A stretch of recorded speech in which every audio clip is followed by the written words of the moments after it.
So we're going to do Numbers 32 through 36 tonight and land on 34. And through it, hopefully, we're going to find some nuggets where it points to Jesus, and we make our Old Testament and New Testament connection tonight.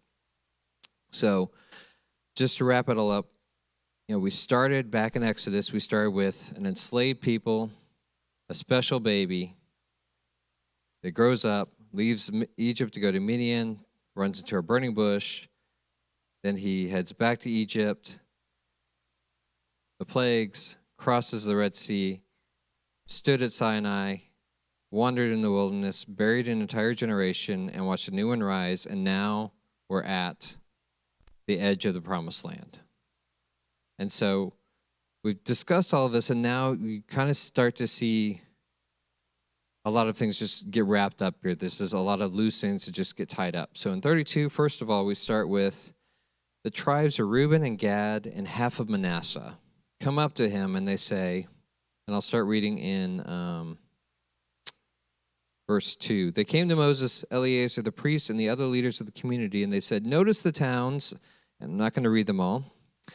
"The Lord has conquered this whole area for the community of Israel, and it is ideally suited for all of our livestock. If we have found favor with you, please let us have this land as our property instead of giving us land across the Jordan River." To which Moses was super excited, right?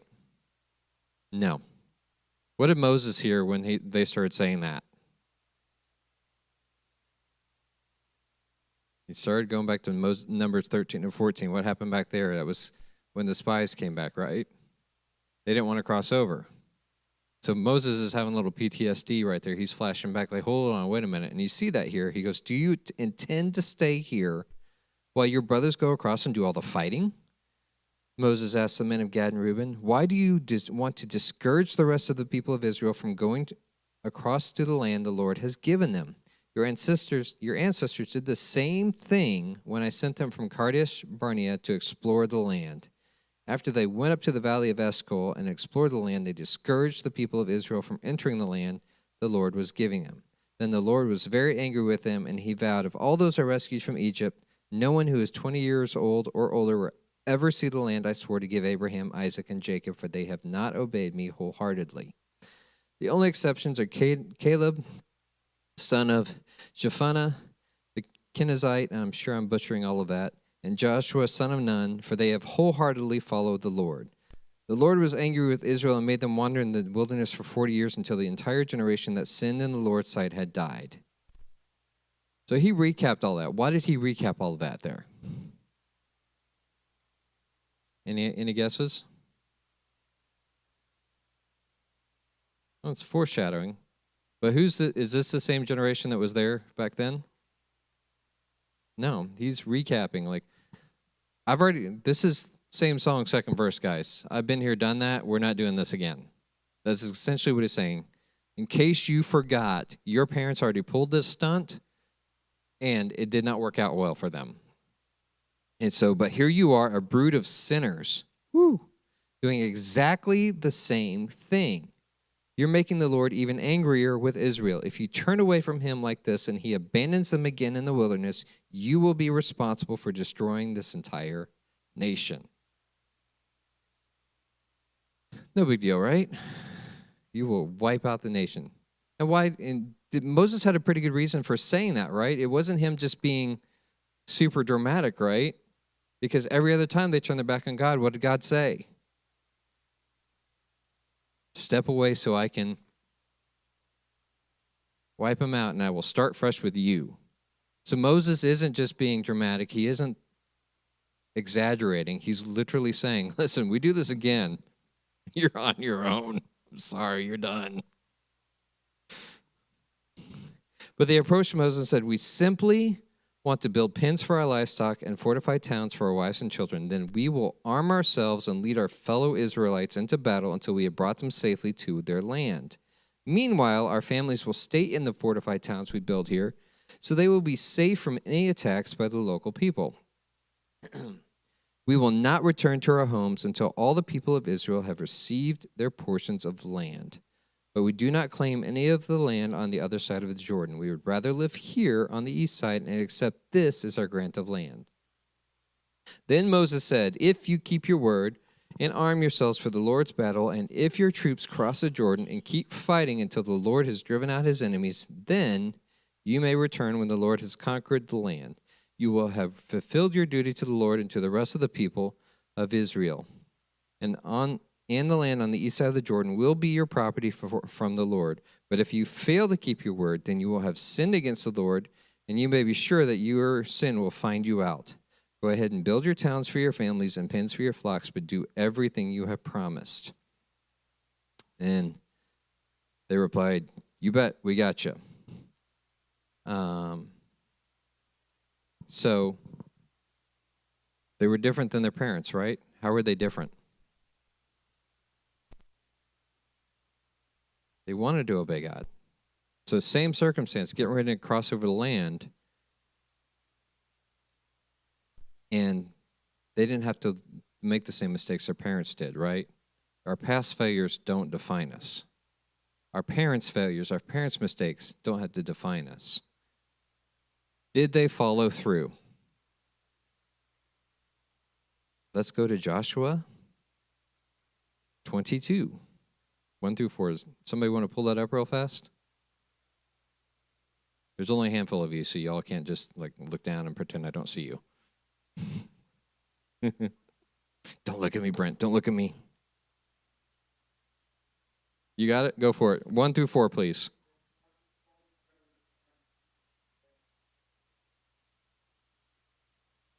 Manasseh.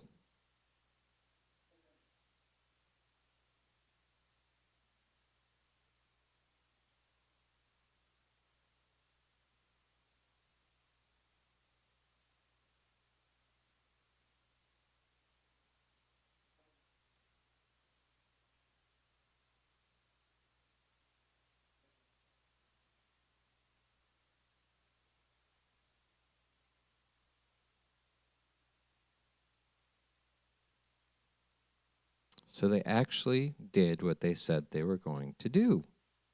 What a big shocker for the Israelites, right? They actually did it. So what the new generation kept the word, and what the old generation could not do, trust, commit, and follow through, the new generation did. So positive things as they're getting ready to cross over the land. So in this, is faithfulness actually possible from people who come from a lineage of failure? Yes. And we see that even in Hebrews 11, right? If you read Hebrews 11, and I'm not going to pull that up, but you see the hall of faith, right? Hebrews 11 is all the great people of the Bible. Were they perfect people? Not even a little bit. How about this? Can faithfulness come from a lineage of failure? Has anybody looked at the lineage of Jesus? Rahab's in there. Ruth is in there, the Moabite. Not that she was a failure, but you see all of these unlikely members of Jesus' history. Your parents' mistake, even your own past, does not determine who you are. It can inform us. We can learn from it. It's what I tell my kids all the time. You make a mistake, you mess up. It doesn't have to define you. Just learn from it and move on. And that's what they did here. They chose differently when the moment came. So then we move on to Numbers 33. And here is where I'm really not going to read. But this is where they described the route that the Israelites took. And it was important. And Corey, if you want to bring that up real fast. I found a map. Yeah, the first one. Believe it or not, it is really hard to find a map of this journey that doesn't have several different versions of it. This is the one I understand it to be, but there's a lot of people who have theories about where the crossing happened and blah, blah, blah. I wanted to keep it simple for tonight. But you see here, we started out in Ramses. We come on down. We crossed over. And we went down, down, down, down, down, down, down. Here's Mount Sinai. Come on up. Kadesh Barnea, the wilderness of Zin. Come back on down. And finally, all the way up here. Now, this isn't all 42, but the list in here is 42 stops in Numbers 33. Every single place where they stopped, every campsite was written down, even the ones that did not have good things happen. You have Taberah, where the fire broke out. You have Kibroth Hattaavah, where they were craving the quail and it killed them. You have Kadesh, where they refused to enter. Everything was documented, nothing was whitewashed. Because even that whole path had purpose through it, and God worked through it. And he wanted to document that even through the mistakes and the shortcomings, he still was faithful and carried his people through. Right? Why is that important? Why is that important to us?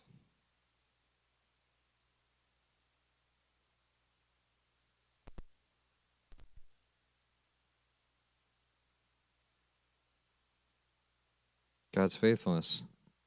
Psalm 56:8. I'm going to pick on you, Jordan. Will you pull that up real fast?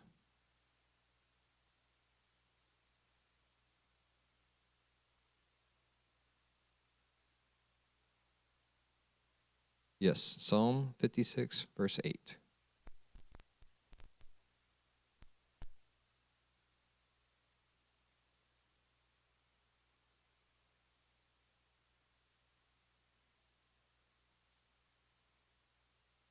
God keeps track of it all because all of it is part of his purpose.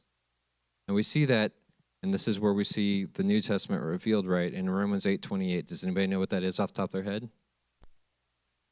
God works all things for the good of those who love and serve him. Doesn't say God doesn't say that all things are good. It doesn't say he makes them all good. He works all things for the good. So even in these moments in the wilderness where they messed up, they kept track of it so they could look back and say, he was still faithful even when we blew it over and over and over again. So I think that's really worth holding on to as we look through this. Then we move on to chapter 34, and this is where you see him describe the boundaries of the promised land. Because up to this point, there's only a few places where he described the promised land, but it was really kind of vague, right? It wasn't really set. So here now God put some concrete walls or borders around what the promised land is as he'd always intended it. And we're going to see that here in a minute. Can you bring up that next one, Corey? This one's a little hard to see, but everything in here in green is how it's described in that chapter, because I'm a visual person, so when I read it goes from here to this town, to this town, to this town, that means absolutely nothing to me. I am not in ancient Israel, so I don't get it. This gray area here is the Reuben, Gad, and Manasseh's side. This is what they conquered leading up to here. And a couple things I noticed when I was looking at this map.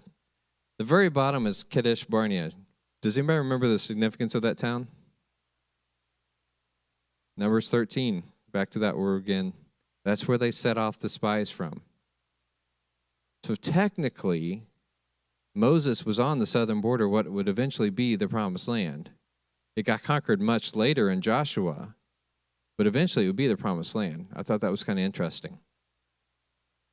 But everything here was what God had promised them and what they would eventually conquer. So you see God putting structure around his promise. Like it's not just this land and, I conquered a little bit. Well, I gave you the promised land, right? It wasn't kind of this play on words, right? I am giving you this.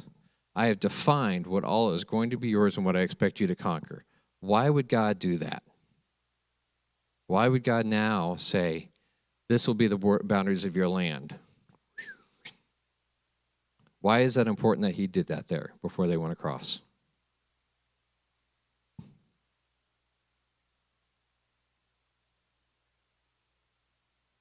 Is it easy to accomplish a goal that isn't well defined? I want to lose weight.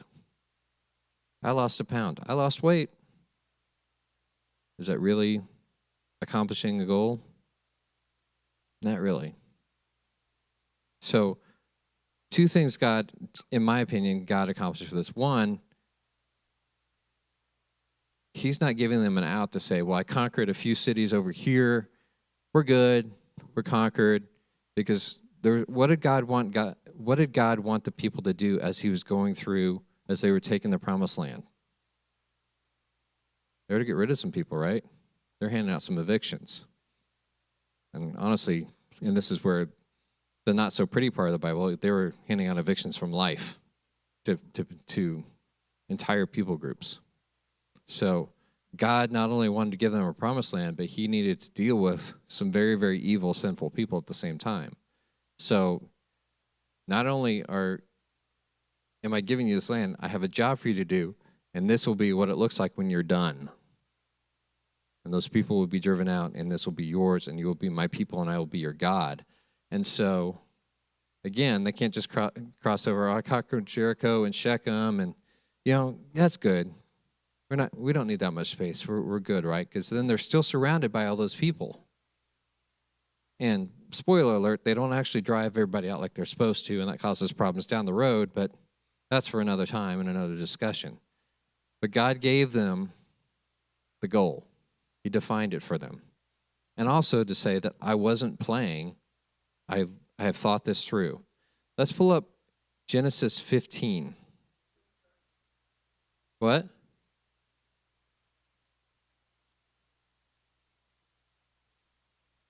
That's a good thought. Yeah. Could prevent greed and them going nuts too. That's a good, I'm going to chew on that one now. Okay. Genesis 15, 17 through 21. Can someone find it for me?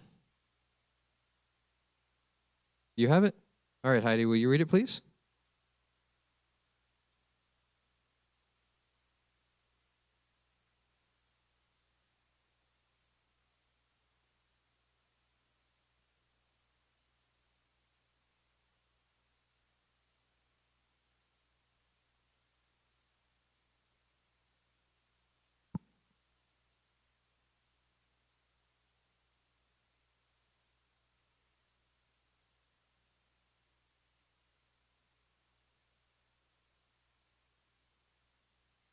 All the ites. Right? The river of Egypt, all the way up to the great river. And he made that promise to Moses, right? Was that what you read, Moses, Heidi? It was Abraham. Genesis 15, he's talking to Abraham. So God had already intended what he was going to do hundreds and hundreds and hundreds of years earlier when he spoke to Abraham. But he didn't reveal it all in one fell swoop, did he? What's that?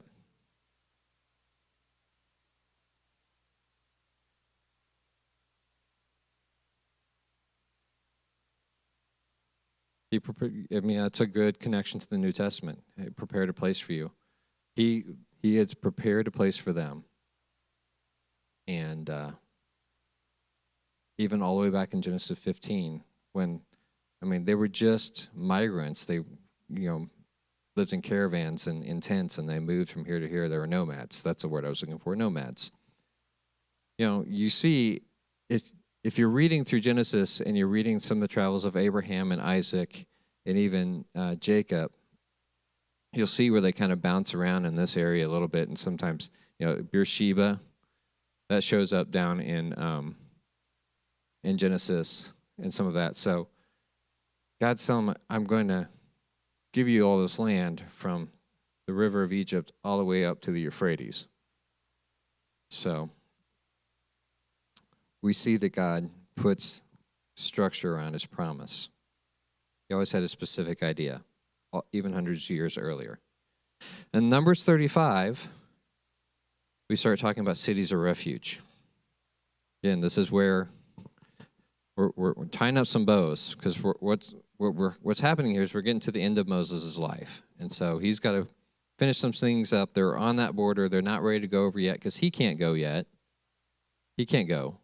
So he's tying everything up. So I'll just start reading in 35. It says, while Israel was encamped beside the Jordan on the plains of Moab across from Jericho, they're here.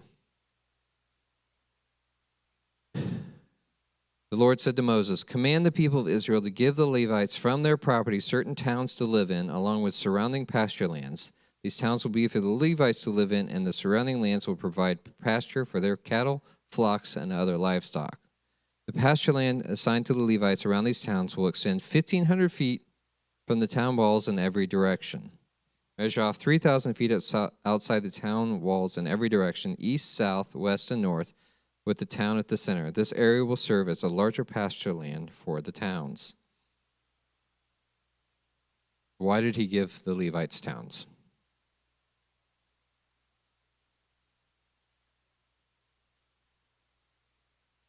They were serving the temple, and they weren't getting their own inheritance. But he had to have a place to put them, right? They weren't getting their own lands.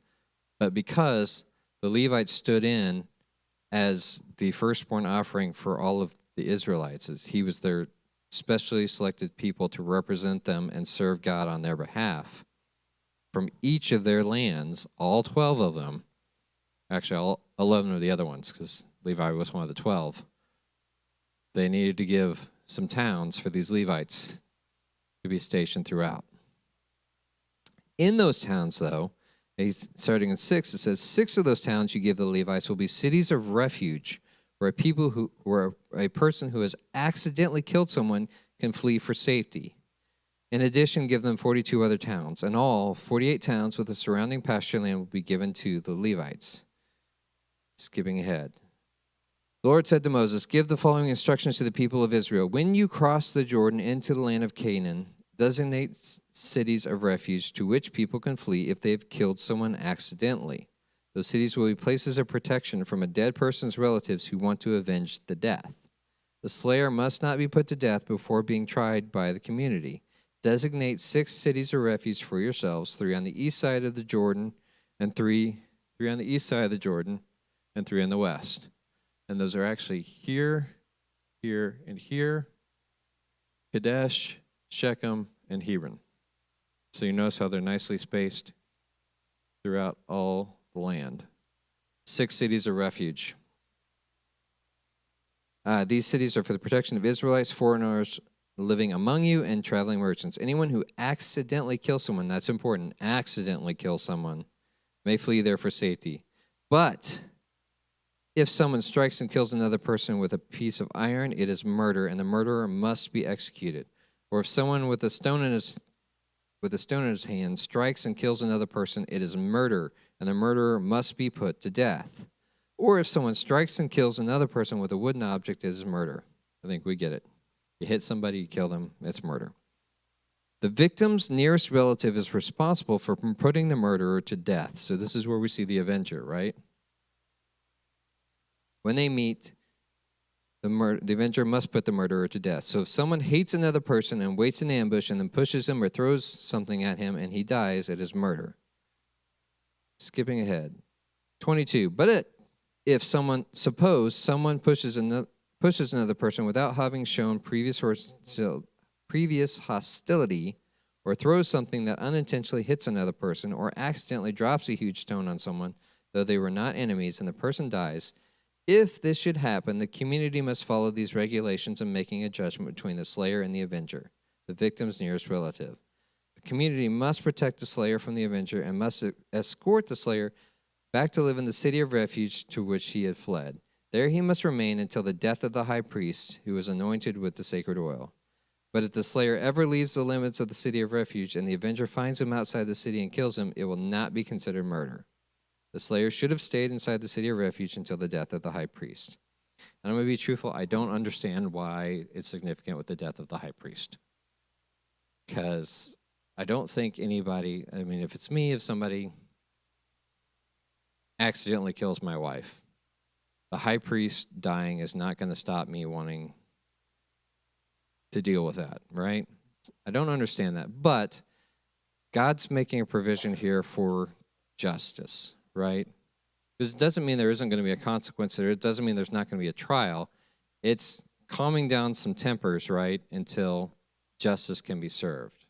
Now, if you know it was done intentionally, they need to be dealt with and done and gone. And that's how things were dealt with in ancient Israel. They wanted that sin scrubbed from their community. But if there's a question, it was an accident, I didn't mean to do it, then there was provisions in places where they could run, which were cities of the Levites, right? So it wasn't just any town, it was a city of the Levites. So they understood the law, and they had the people that had the education to help deal with that situation, right? So God's putting some place in for justice. So that's 35.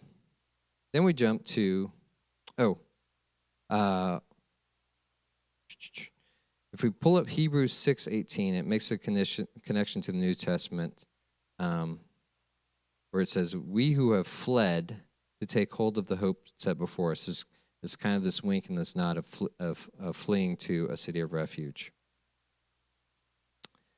And unlike the Levitical cities, our high priest has not died to release us, he's risen. His life is our permanent refuge, right? So you're protected in that time until the high priest died. We're protected because our high priest will never die.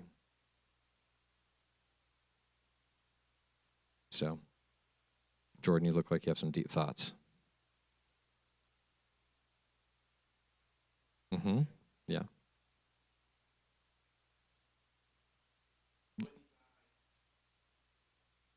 Yep.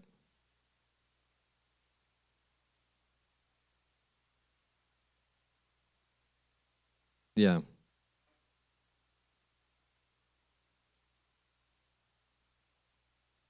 Valid.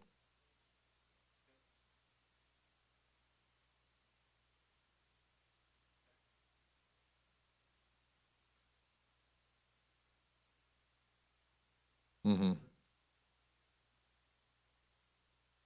Yeah. That's a good reflection of Jesus too. Mm-hmm.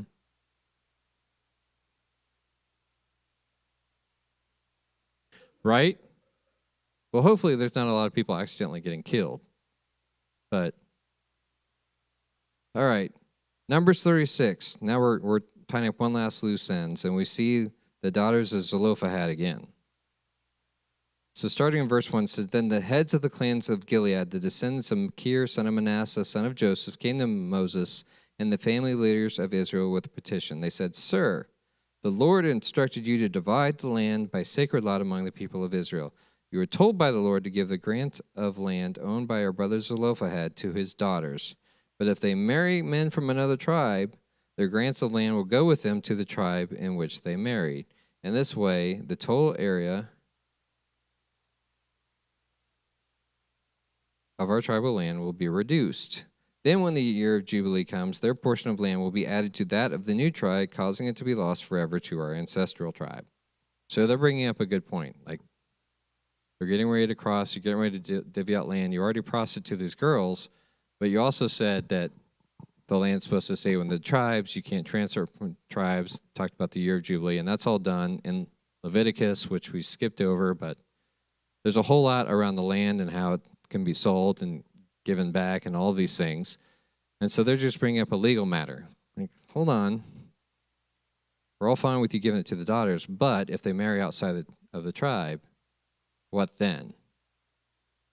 So Moses gave the Israelites this command from the Lord: "The claim from the men of the tribe of Joseph is legitimate. This is what the Lord commands concerning the daughters of Zelophehad. Let them marry anyone they like, as long as it is within their ancestral tribe. None of the territorial land may pass from tribe to tribe, for all the land given to each tribe must remain within the tribe to which it was first allotted. The daughters throughout the tribes of Israel who are in line to inherit property must marry within their tribe, so that all the Israelites will keep their ancestral property." In verse 10, "The daughters of Zelophehad did as the Lord commanded Moses." I'm not going to read their names. They married cousins on their father's side. That was still okay back then. It's a little weird, but all right. And they married, so Therefore, their inheritance land stayed within their ancestral tribes. And then Numbers ends, and this is why I did not want to stop here, with verse 13. These are the commands and regulations that the Lord gave to the people of Israel through Moses while they were camped on the plains of Moab beside the Jordan River across from Jericho. And that would have been how we ended this. And I'm not okay with that, are you? So let's jump to Deuteronomy 34. And just a little summary. Deuteronomy is largely believed to be three. Let me find my note real fast. Deuteronomy is Moses' 3 farewell addresses to Israel on the plains of Moab, a recap of the law, a renewal of the covenant, and a charge to the next generation before Joshua leads them across the Jordan. And then chapter 34 is the epilogue, and we'll see why here in a minute. Clearly, it wasn't written by Moses, but we'll go ahead and read it. It said, Then Moses went up to Mount Nebo from the plains of Moab and climbed Pisgah Peak, which is across from Jericho. So, again, somewhere around here. And the Lord showed him the whole land, from Gilead as far as Dan, all the land of Naphtali, the land of Ephraim and Manasseh, all the land of Judah, extending to the Mediterranean Sea, the Negev, the Jordan Valley with Jericho, the city of palms, as far as Zoar. Then the Lord said to Moses, This is the land I promised on oath to Abraham, Isaac, and Jacob when I said, I will give it to your descendants. I have not allowed you to see it with your own eyes, but you will not enter the land. So Moses, the servant of the Lord, died there in the land of Moab, just as the Lord had said. The Lord buried him in a valley near Beth Peor in Moab, but to this day, no one knows the exact place. Moses was 120 years old when he died, yet his eyesight was clear, and he was strong as ever. The people of Israel mourned for Moses on the plains of Moab for 30 days until the customary period of mourning was over. Now Joshua, son of Nun, was full of the spirit of wisdom, for Moses had laid his hands on him. So the people of Israel obeyed him, doing just as the Lord had commanded Moses. There has never been another prophet in Israel like Moses, whom the Lord knew face to face. The Lord sent him to perform all the miraculous signs and wonders in the land of Egypt against Pharaoh and all his servants and his entire land. With mighty power, Moses performed terrifying acts in the sight of all Israel. Moses did not write that. The rest of the book, we think he pretty much did, but this one was done later. What points us to that fact? What did you guys notice in that? Curious if you saw the same thing I saw.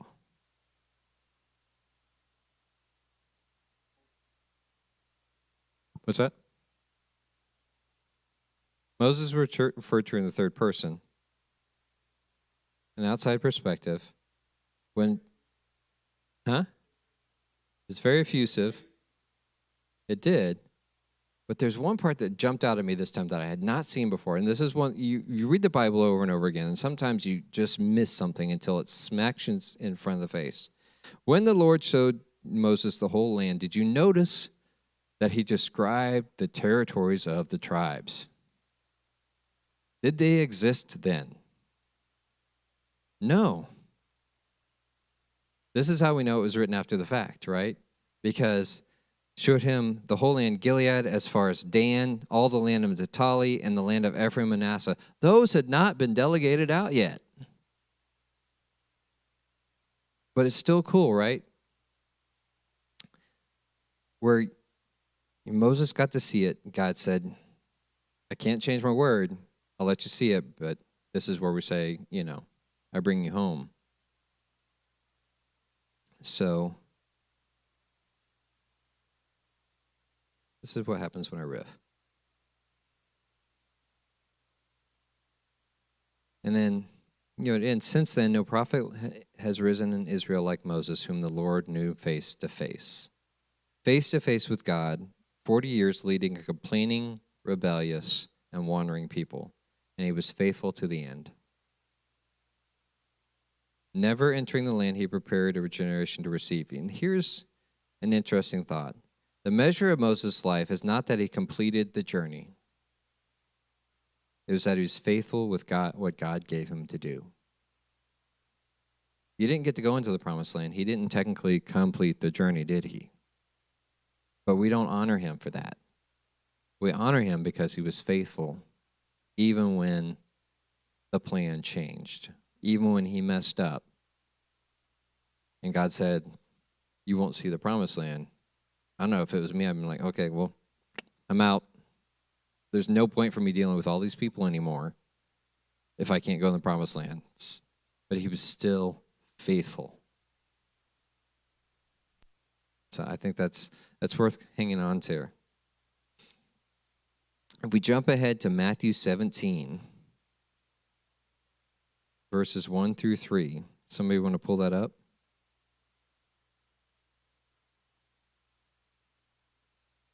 Mm-hmm.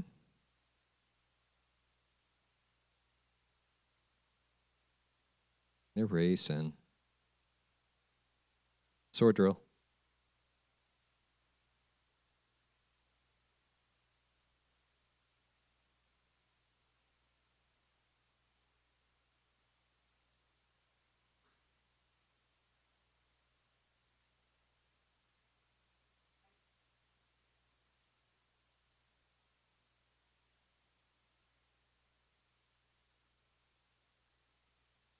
So Moses was there. Where was this? In the promised land. Moses finally gets there. Not on his own, though. He gets there through Jesus. The man who never crossed the Jordan crosses it in the end through the one who the whole journey was pointing to in the first place. So, yeah, it's the after credit scene. Well, there's an after credit scene too. Because if we jump to Hebrews 3 through 6, and I'll pull that up real fast.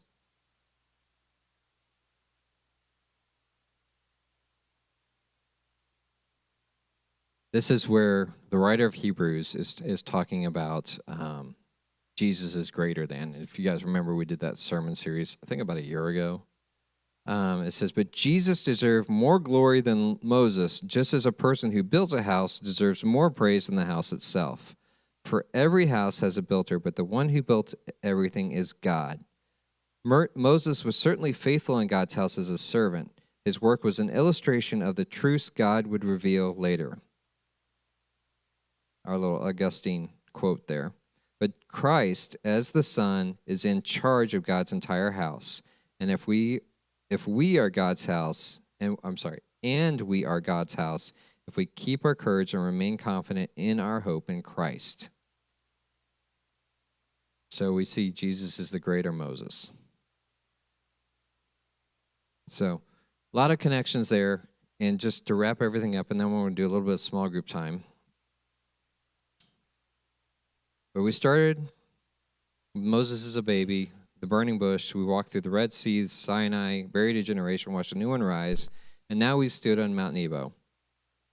The Old Testament is the New Testament concealed, and everything we've read across these two series was concealing something. The burning bush was the presence of God descending to an unlikely place. Bethlehem was an unlikely place in a manger for God to descend in human form. The Passover lamb, the blood applied to the doorpost so judgment passes over. Jesus is the perfect lamb. The tabernacle, God choosing to dwell among his people. We touched on that one. The red heifer, that really weird one I had to teach, right? The clean one becoming unclean so the unclean can become clean. With the ashes and the hyssop and the stick, and it feels like something out of a Harry Potter movie, right? The budding staff, life from a dead wood sustained for centuries. Aaron standing between the living and the dead, and the mediator who turns away the anger. So much of this points to Jesus. The city of refuge, the place of safety. Moses on Nebo was faithful to the end, seeing what he prepared others to receive, and then finally standing on it next to Jesus at the transfiguration. So I'm going to wrap up there. Is any thoughts or questions before we move on? I covered a whole lot really fast. Okay. So what I'm going to do is break up in a couple small groups, And on the back of your handout are about 4 or 5 questions. And let's just go through them, and then we'll come together at about 7:25 and do a little bit of prayer, and we will call it a night. And I think Stephanie might have ice cream downstairs later. So, oh, she's doing s'mores too? So there might be treats after service. So I'm going to go ahead and put on a little bit of music. We'll break out into small groups, and we'll say goodbye to our online friends.